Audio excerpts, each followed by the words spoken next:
चलिए देखिए, अब हम 3 दिन आप लोग को ड्राइंग पढ़ाए, आइसोमेट्रिक और व्यू।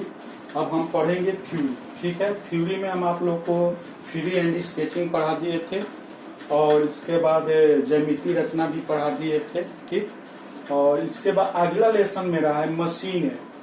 मशीन की क्या प्रयोग होती है, मशीन से हमसे क्या फायदा है, इसके बारे में हम जानेंगे। देखिए, मशीन एक ऐसी साधन है, मशीन एक ऐसी साधन है जिसकी सहायता से भारी से भारी कार्यों को भी आसानी से किया जा सकता है। मशीन के द्वारा मशीन के कार्यों से हम भारी से भारी जो कार्य होता है वो आसानी में कर सकते हैं। मशीन से किए जाने वाले कार्य और ऊर्जा स्रोत के बीच में कई अंग होते हैं जो ऊर्जा को कार्य में बदल देता है, जैसे स्क्रू जैक आप लोग देख सकते हैं। जैसे गाड़ी उड़ी पंचर होने के बाद स्क्रू जैक लगाकर गाड़ी को उठाया जाता है, तो ये क्या करता है, कार्य स्रोत जो होती है उसका जो कार्य होता है वो ऊर्जा स्रोत में बदल देती है। तब और ऊर्जा स्रोत में बदलने के बाद वो किसी भी भारी कार्यों को मतलब की सहायता से भारी वजन उठाया जा सकता है। कितने भी भारी से भारी वजन है उठाया जा सकता है। मशीन के द्वारा भी हम मशीन के और भी उदाहरण है, जैसे रेलगाड़ी, मोटर बाइक, वायुयान इत्यादि के तेल द्वारा दहन को इंजन के रूप में माध्यम से उत्पन्न ऊष्मा को कार्य में बदल दिया जाता है। मशीन एक ऐसा चीज है जो ऊष्मा को कार्य में बदल दिया जाता है। जैसे रेलगाड़ी हुआ, इसमें हम लोग पेट्रोल डालते हैं, चाहे कुछ भी कोई भी इंजन डालते हैं। मोटर बाइक हुआ जिसमें पेट्रोल डालते हैं, तो ये क्या करता है, जो उसमें ऊष्मा होता है वो कार्य में बदल देता है। मशीन का यही परिभाषा है। मशीन एक ऐसा साधन है जिसकी सहायता से हम भारी के भारी कार्यों को आसानी से कर सकते हैं। उसको कार्य को ऊष्मा स्रोत में बदल देते हैं। तब कार्य को ऊष्मा स्रोत में के बीच में कई अंग होते हैं, तो जो ऊर्जा को कार्य में बदल देता है। मतलब जो मशीन के किए जाने वाले कार्य ऊर्जा स्रोत के बीच में कई अंगों में होते हैं, जो ऊर्जा को कार्य में बदल देते हैं। वो क्या करता है, ऊर्जा जो होती है उसको कार्य में बदल देता है। ठीक है, मशीन के जैसे में हम किसी भी बाइक में भी अगर तेल डालें या रेलगाड़ी में भी तेल डालते हैं, तेल के द्वारा क्या होता है, वो दहन को इंजन के माध्यम से उत्पन्न ऊष्मा को वो कार्य में बदल देता है। तो ये एक मशीन का परिभाषा हुआ। ठीक है, अब नेक्स्ट हम लोग मशीन यह युक्ति है जो उपलब्ध का ऊर्जा को यांत्रिक ऊर्जा में बदल देती है। मशीन का वह युक्ति है जो उपलब्ध ऊर्जा को, जो ऊर्जा वो उपलब्ध करती है उसको यांत्रिक ऊर्जा में बदल देती है, या ऊर्जा द्वारा प्राप्त बल को उच्च दिशा में लगा देती है। जो इसका उचित दिशा होता है वो अपने बल को उचित दिशा में वो लगा देती है। जैसे में कुछ ऐसे कुछ पद निम्नलिखित हैं, जैसे बोझ या प्रतिरोध। ये क्या है, वह मशीन द्वारा कम बल में, मतलब मशीन द्वारा हम कम बल के प्रयोग से अधिक वजन उठाना, मतलब मशीन द्वारा कम बल के प्रयोग से अधिक वजन उठाना बोझ या प्रतिरोध कहलाता है। इसे हम W से प्रदर्शित करते हैं। इसे क्या से प्रदर्शित करते हैं, W द्वारा। इसका परिभाषा एक ही लाइन में याद रखिए, मतलब कम बल के प्रयोग से अधिक वजन उठाना बोझ या प्रतिरोध कहलाता है। इसे हम W द्वारा प्रदर्शित करते हैं। इसे क्या द्वारा प्रदर्शित करते हैं, W द्वारा प्रदर्शित करते हैं। कुछ ऐसे पद होते हैं, जैसे हम बताएं, एक पद आपको पहले लिखवा चुके हैं, बोझ या प्रतिरोध। बोझ या प्रतिरोध में क्या होता है, मशीन द्वारा कम बल में अधिक वजन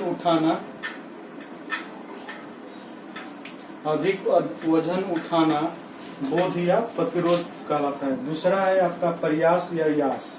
प्रयास और यास क्या होता है, मशीन द्वारा भार को नियंत्रण करने के लिए लगाए गए बल प्रयास या यास कहते हैं। मतलब मशीन द्वारा जो हम बल लगाते हैं उसको जो नियंत्रण करता है, उसी बल को हम प्रयास या यास कहते हैं।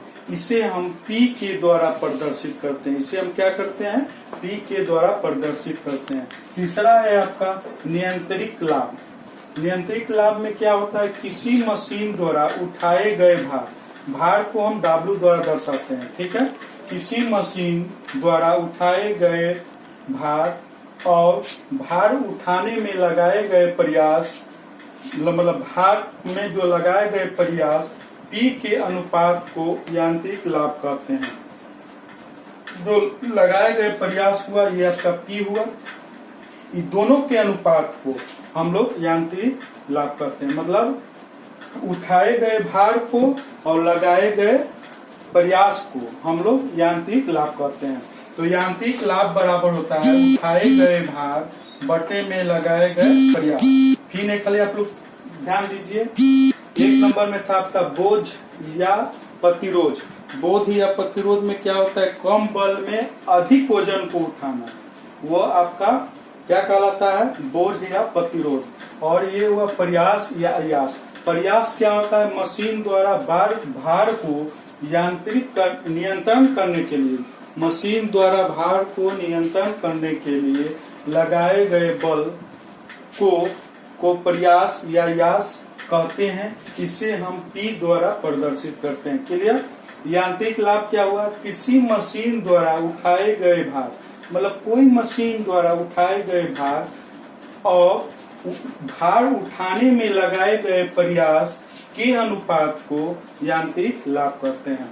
मतलब भार लगाना और भार को उठाना, मतलब जो भार लगाया कौन? जो भार को उठाने में भार लगा वह, तो ये दोनों के अनुपात को यांत्रिक लाभ कहते हैं। यांत्रिक लाभ बराबर क्या होता है? उठाए गए भार बटे में लगाए गए प्रयास को यांत्रिक लाभ कहते हैं। ठीक है, नेक्स्ट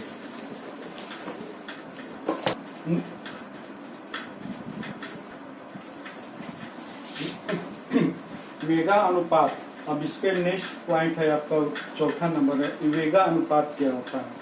मशीन द्वारा भार को इसमें W, भार उठाने में यदि प्रयास, जो प्रयास हुआ वो P हुआ, प्रयास की दूरी D, मतलब बड़ा D विस्थापित होने पर, जो प्रयास द्वारा जो दूरी D विस्थापित होने पर भार D मतलब छोटा D दूरी विस्थापित होता है, तो प्रयास अतः भार द्वारा विस्थापित दूरी के अनुपात को मशीन का वेगा अनुपात कहते हैं। इसे हम VR से दर्शाते हैं। वेगा अनुपात द्वारा प्रयास द्वारा चलाई गई दूरी और भार द्वारा चलाई गई दूरी के अनुपात को हम लोग वेगा अनुपात कहते हैं। अब समझिए इसको बढ़िया से। मशीन द्वारा लगाई गई भार उठाने में और जो प्रयास लगाएंगे, जो प्रयास में जो दूरी तय करेगा उसको बड़ा D मानेंगे। उसको क्या मानेंगे? बड़ा D। और भार द्वारा जो दूरी हम तय करेंगे, जो विस्थापित करेंगे, ये प्रयास द्वारा दूरी हम किए तो वो बड़ा D हुआ, और भार द्वारा जो हम दूरी विस्थापित होगा वो छोटा D होगा।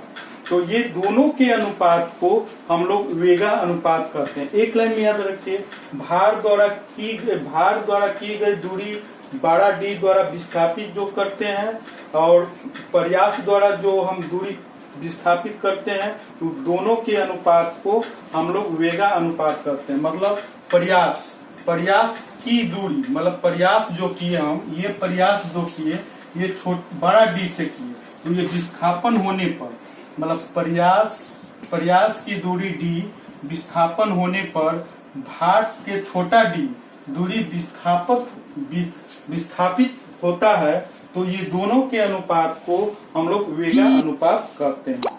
ठीक है, ये इतना आप लोग कंप्लीट याद रखिए।